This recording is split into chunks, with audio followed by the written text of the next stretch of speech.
Hello, I'm Len Jarvis, contributing editor for Across the Fence, and I'm joined by WCAX TV Sharon Meyer, along with Marco Ayala, the video editor for our program today. And we're going to have an adventure in Tuxtla Gutierrez, the capital and largest city in the state of Chiapas in Mexico. A few years ago, it was certified as a safe city because its low crime rate, and the Financial Times has declared it a city of the future. Very impressive, right, Sharon?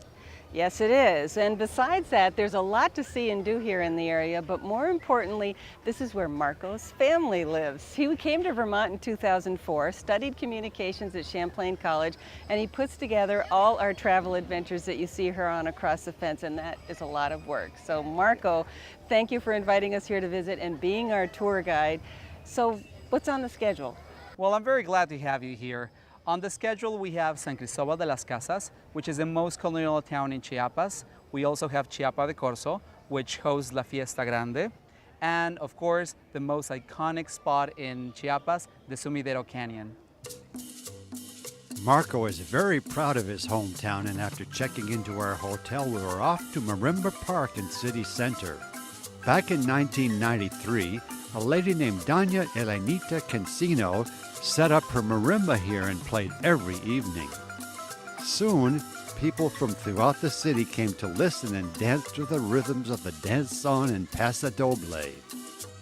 Eventually, this bandstand was added, and over the years, the park has become a symbol of Tuxtla for locals and visitors from around the world.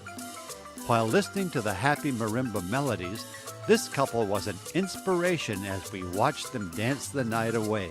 Enjoy along with us.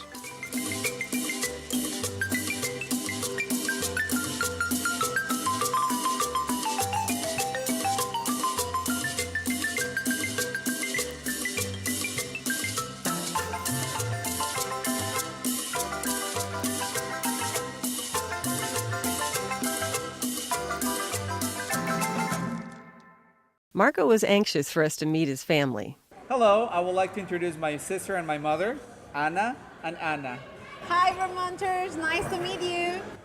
Hola, bienvenidos a Chiapas. Espero que lo disfruten. Salud!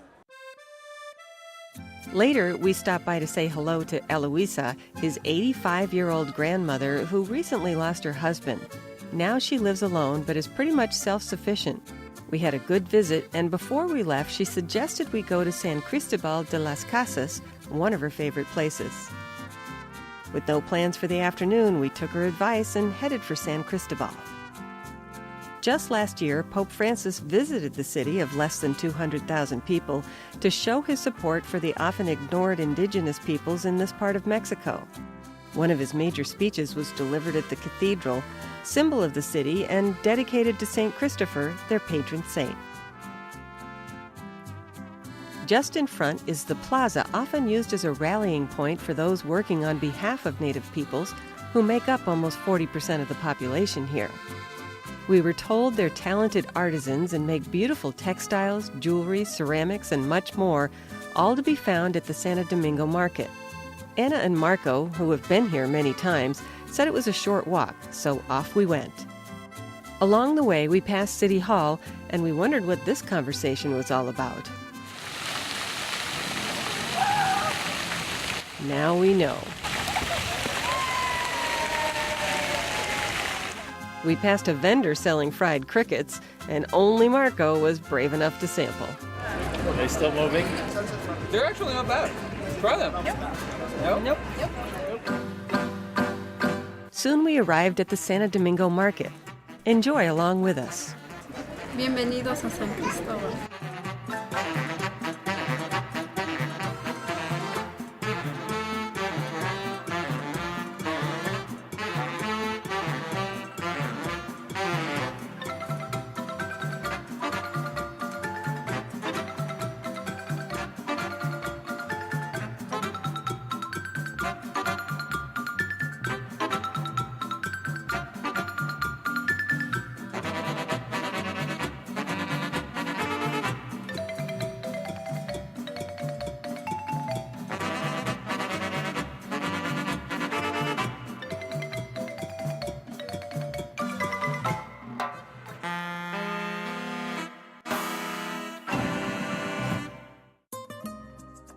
On our way back to Tuxtla, we stopped at Rancho Nuevo Cave, opened to the public back in 1960. The limestone hills in the area are full of caves, but this is one of the few developed for tourism. It was cool and damp inside, but an excellent place to view dozens of stalactites and stalagmites along this half-mile concrete path. Most impressive is the stairway to heaven that stretched some 50 feet up from the abyss below. We could have stayed longer, but it was getting late and there was one more thing that 3 of us wanted to do.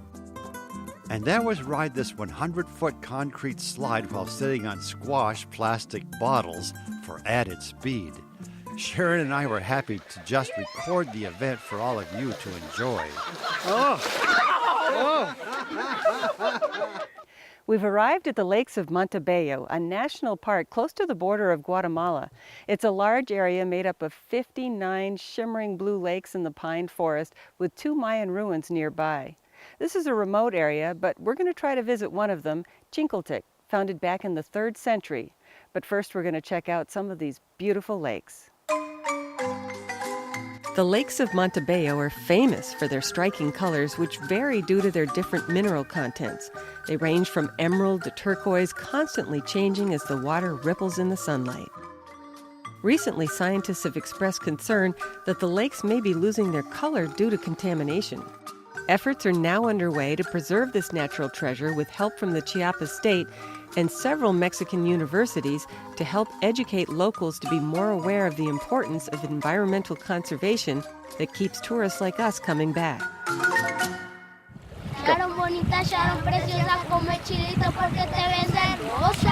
With flattery like that, I would come back anytime.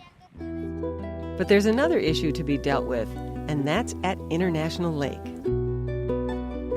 Those white markers are the border of Mexico to the right and Guatemala to the left. We were in a quandary. Should we turn back or proceed? Seeing no customs officers, we cautiously stepped into Guatemala and were welcomed by this large sign without showing any identification whatsoever and being completely ignored by the locals. It was most surreal, like we had done something wrong, but no one seemed to care. While the others shopped, I filmed this elderly lady making her way back up the hill towards Mexico. Well, I've always enjoyed Mexico, and certainly my favorites are the archaeological sites and the ruins. And true to his word, upon arriving at Chincoltec, Rainey ran up the steep path, leaving us far behind. This splendid site dates back to around 600 AD and was one of the most remote areas of the Maya civilization, remaining active for some 600 years. First explored less than 50 years ago, archaeologists believe Chincoltec gained prominence due to the fact that it held prisoners from other cities, like our San Quintin.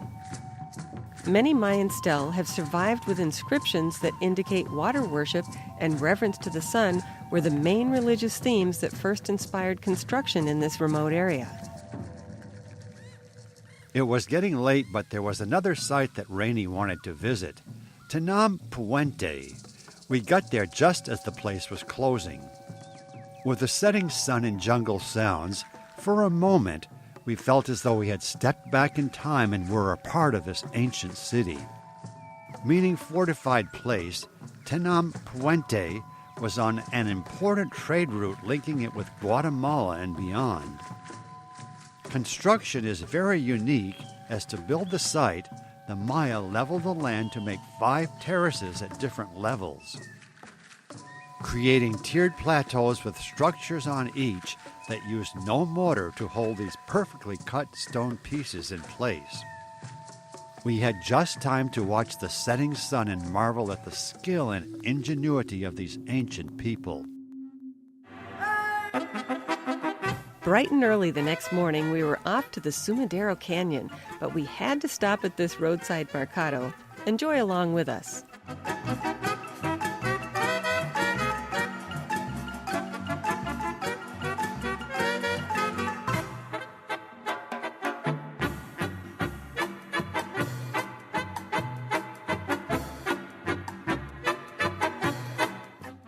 When traveling to these remote places in Mexico, it's wise not to run low on gas, as service stations are few and far between. In emergencies, you can stop at places like this and buy a pricey gallon or two to get you home. But not to worry, Marco knows these surroundings well and had a full tank of gas before we left. Soon we arrived at the launching area for our boat ride through Sumadero Canyon. It was carved by the Grijalva River over the course of millions of years that stretches some 300 miles from Guatemala to the Gulf of Mexico. Blessed by this beautiful day, we passed under the Belisario Dominguez Bridge and were in the canyon. Designated a national park in 1980, the towering granite walls reach almost a mile into the sky and zigzag some 9 miles along the river. It's a sight to behold. Hemmed in by these towering cliffs, Sumadero is one of Mexico's most dramatic ecotourism parks where endangered Marley crocodile still survives, along with dozens of American black vultures sunning themselves along the shore. There are interesting caves and rock formations along the way, like the Cave of Colors that holds a statue of Guadalupe, the patron saint for the tour guides of the Sumadero Canyon. And here's the Christmas tree, where centuries of dripping mineral deposits, now covered by moss, really do look like a Christmas tree, if only we had some colorful ornaments to hang. This majestic canyon is tinged with tragedy. In 1528, it was the site of an epic battle between Spaniards and Chiapanecan Indians for control of this part of Mexico. Very much outnumbered, they chose to jump from the cliffs rather than surrender to the invading Spanish forces. Chiapas continues to have one of the largest indigenous populations in Mexico, with almost 1 million people who continue to speak their native languages. We've traveled to Chiapa de Corzo, the oldest colonial town in the state of Chiapas, to help celebrate the Great January Festival. It is a tradition dating back to 1711 that brings indigenous people from miles around to celebrate the Fiesta de los Parachicos. Being a part of this celebration is the very reason we chose to be here in mid-January. While I tell you a little about it, enjoy the sights and sounds along with us. The celebration continues a myth about Doña Maria, a beautiful Spanish woman from Guatemala whose son was very ill.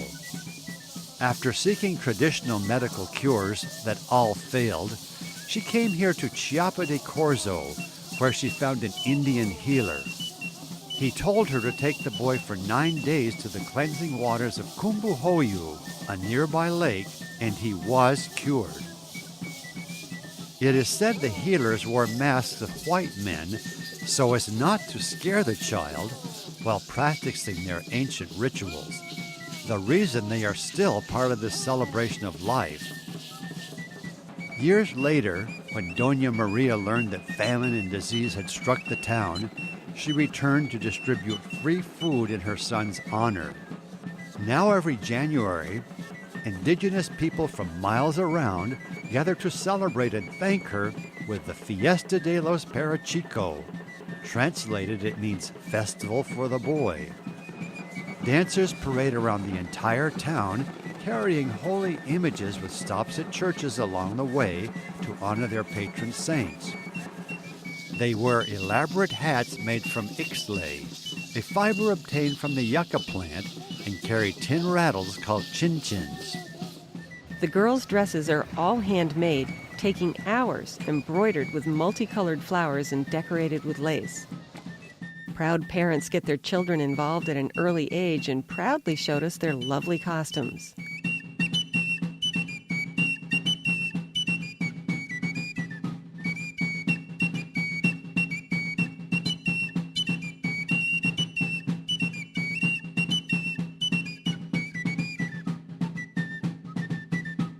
The celebration embraces all aspects of local life, promoting mutual respect among communities, groups, and individuals, including strangers like us who came all the way from Vermont to walk with them, something we'll never forget. This tradition was named an Intangible Cultural Heritage by UNESCO in 2010, and we're so happy we could share this amazing day with all of you. Unfortunately, we have to bid adios to Tuxtla in our time here in Chiapas. A big thanks to Marco for being an excellent tour guide, and it was a real pleasure to meet his family. From Sharon, Rainey, Marco, and me, thank you for joining us, and we look forward to having you for future adventures here on Across the Fence. Adios!